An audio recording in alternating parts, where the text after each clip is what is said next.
सावन महीना बड़ी भारी भीड़ लागल भोला के दुआरी जाने हमर भूखल समाहरी जाने हमर भूखल समाहरी शिव शंकर के पुजारी भगती के चढ़ल खुमारी जाने हमर भूखल समाहरी जाने हमर भूखल समाहरी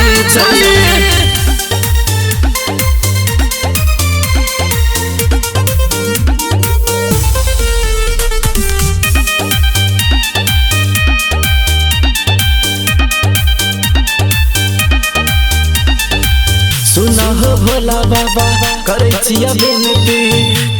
अभी ओना दहान हो हमर छै बाबा जिए के सहारा उहे छै हमर जहान हो। ए बाबा सुना हो भोला बाबा करे छिया बेनती अभी ओना दहान हो हमर छै बाबा जिए के सहारा उहे छै हमर जहान हो। इन्हनी गेरुआ साड़ी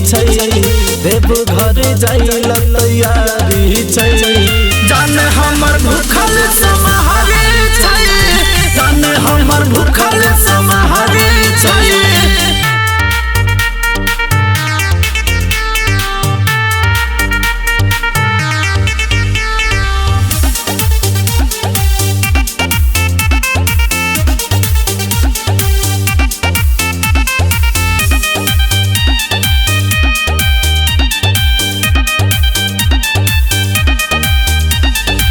देव के देव महा देव छतु भोला तोरे पर छै बाबा आशा काल के काल महा काल छतु शंभु तोरी हले हमर भरोसा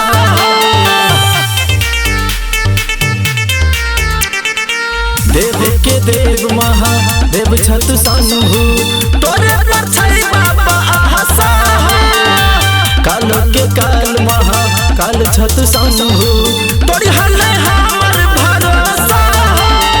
ऊंच नीचे सुइया पहाड़ी अमर पर विपद पड़ल भारी जाने हमर भूखल